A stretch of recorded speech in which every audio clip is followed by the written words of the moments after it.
Martial law, court martial یا court of inquiry کیا ہوتی ہے؟ وہ کون سی فوج تھی جس نے 17 لاکھ اپنے فوجیوں کا ایک ساتھ کورٹ مارشل کیا؟ مارشل لا سب سے پہلے کس جگہ پر لگا؟ فوجی ملزموں کے حوالے سے نرم پالیسی کس کے کہنے پر کب بنی؟ السلام علیکم، آپ دیکھ رہے ہیں وار ٹی وی۔ 1775 میں امریکن کانگریس نے ایک بل پاس کیا جسے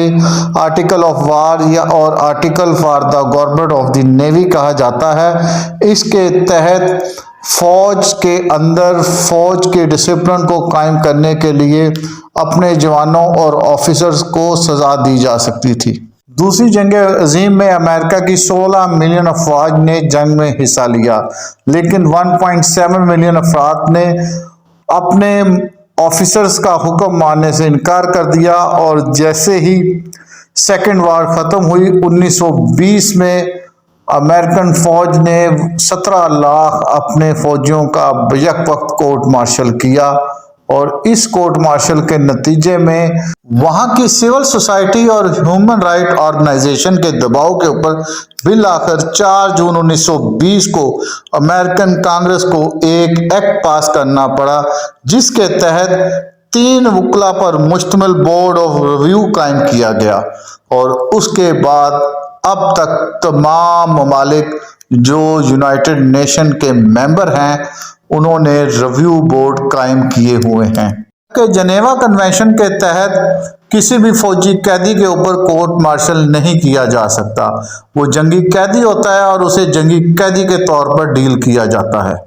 7 نومبر 1775 کو ورجینیا میں، جو کہ اس وقت برطانیہ حکومت کے زیر سایہ تھا، مارشل لا کا اعلان کیا گیا۔ پاکستان کی 75% آبادی دیہات سے اور باقی شہروں سے تعلق رکھتی ہے۔ دیہات کی زندگی کا اہم مشغلہ مرغوں کی لڑائی، گھوڑوں کی دوڑ، ڈانس، نیزہ بازی، دان کی ریس، کتے کی لڑائی، کتے کی دوڑ، اس کے ساتھ ساتھ کتے اور ریچھ کی لڑائی ان کا پسندیدہ مشغلہ ہے، اور جیتنے والے کو کندھوں پر اٹھا کر ڈھول کی داپ پر جشن منایا جاتا ہے، مگر کسی بھی صورت میں جیتنے والے کا تعلق اس جنس سے نہیں ہوتا، بلکہ وہ فقط اس کا پالنے والا یا مالک ہوتا ہے۔ ان تمام کاموں پر لاکھوں اور کروڑوں خرچہ کیا جاتا ہے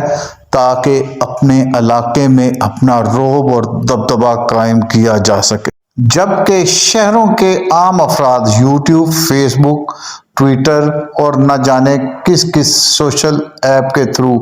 جو مواد دیکھتے ہیں وہ کسی بھی صورت پر شرعی اور اسلامی معیار پر پورا نہیں اترتا، جبکہ ایلیٹ کلاس جو کہ آٹے میں نمک کے برابر ہے، اس معاشرے کا خون چوس کر مفت کے دسترخوان سجاتی ہے۔ اس شعوری اعتبار پر کہ ہم سمجھتے ہیں کہ جو کچھ ہم سوچتے ہیں وہ کرتے ہیں اور وہ ٹھیک ہوتا ہے، دنیا بھر میں نیوز چینلز، اخبار یا عوامی اویئرنیس کے کوئی بھی ادارہ 100% نقصان میں جاتا ہے۔ عجیب اور دل فریب بات یہ ہے کہ پاکستان میں نیوز چینل نہ صرف 100% فائدے میں ہے، بلکہ ان کے مالکان بلیک میلنگ کے اعلیٰ درجے پر فائز ہیں اور اپنی لوٹی ہوئی دولت کو قائم رکھنے کے لیے سفید ہاتھی پالتے ہیں۔ ایک وقت تھا کہ جب چور اور چکوں سے بچنے کے لیے لوگ گھروں میں کتے پالتے تھے، اور آج ذرائع ابلاغ کے ادارے حکومتی رٹ کو چیلنج کر رہے ہیں۔ پاکستان جو بظاہر ایک جمہوری ملک ہے، کسی بھی طور پر نہ تو جمہوری کہلا سکتا ہے اور نہ آئینی طور پر ہم اپنے آپ کو مارشل لا کے دور سے کنسیڈر کرتے ہیں۔ ہمارے ہاں جنگل کا قانون ہے، اور سوچنے کی بات یہ ہے کہ ہم فقط آج کے دور میں اگر دیکھیں تو 2 سانوں کی لڑائیوں میں سے دیکھ رہے ہیں کہ جیتے گا کون۔ فیصل آباد کا ایک بازار ہے جسے جنگ بازار کہتے ہیں، اور 19ویں صدی کے اندر وہاں پر جنگ سے نواب آیا کرتے تھے، صرف لٹھے کی کاٹنے کی آواز کو سنتے ہوئے وہ 100 میٹر لٹھا لے جایا کرتے تھے۔ آج عوام